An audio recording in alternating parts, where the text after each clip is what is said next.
Quelle est la bonne position des mains, effectivement? Si on se positionne comme tous les professeurs en général le disent, ou ce qu'on peut voir dans les bouquins, voilà la position. Voilà, ça c'est la position. Hein. Et tous les pianistes autodidactes vont plutôt jouer de cette manière-là.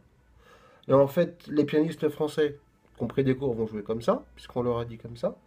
Voilà. Et les pianistes, par exemple, des pays de l'Est, vont jouer comme ça. La cause en est simple.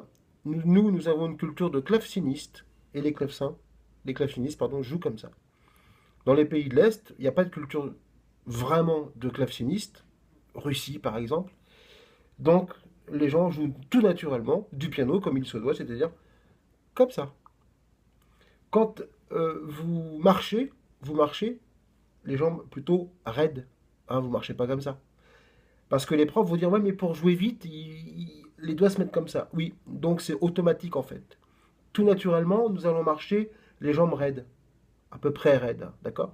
Et dès que nous courons, on replie nos jambes comme ça, vous voyez. On les replie. Donc en fait, on a cet effet-là.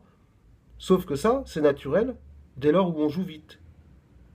Regardez n'importe quel pianiste, Horowitz, Alexis, vous regardez Samson François, vous regardez... Alors, je parle évidemment de beaucoup de pianistes plutôt anciens, de la génération ancienne, parce qu'en fait, il n'y avait pas cette idée encore et que même si il y avait, au bout d'un moment, ces gens-là ont réfléchi sur la tenue, et voilà. Et donc, tout ce qu'on peut regarder de cette tenue-là, avec soi-disant la balle, il faut pas faire ceci, cela, ça c'est vraiment une hérésie, il faut éliminer ça. Et alors les gens vont dire oui mais c'est pour le son. Mais comment on peut savoir passer, c'est-à-dire qu'on passe du temps d'abord à expliquer comment on met la main avant d'écouter le son de la personne. C'est un peu bizarre. Écoutons le son de la personne et voyons après s'il y a des choses à corriger ou pas.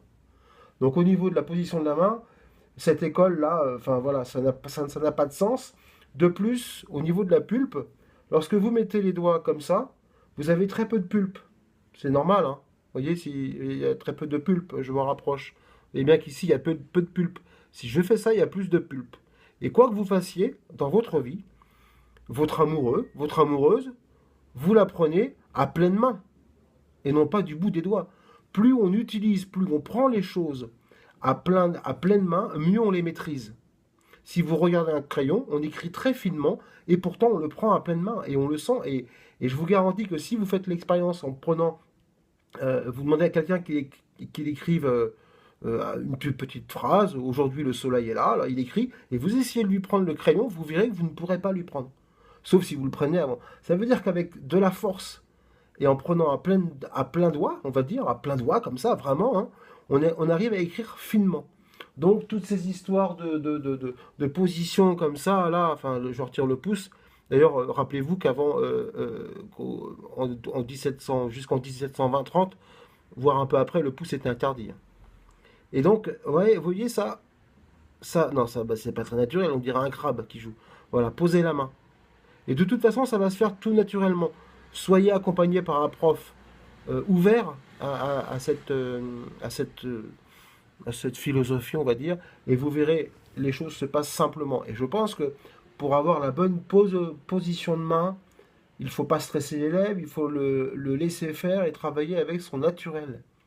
Plutôt que avant de commencer, déjà on ne sait pas. Enfin, hein, c'est pas sympa, ça, c'est pas sympa. Voilà, bon après-midi à vous.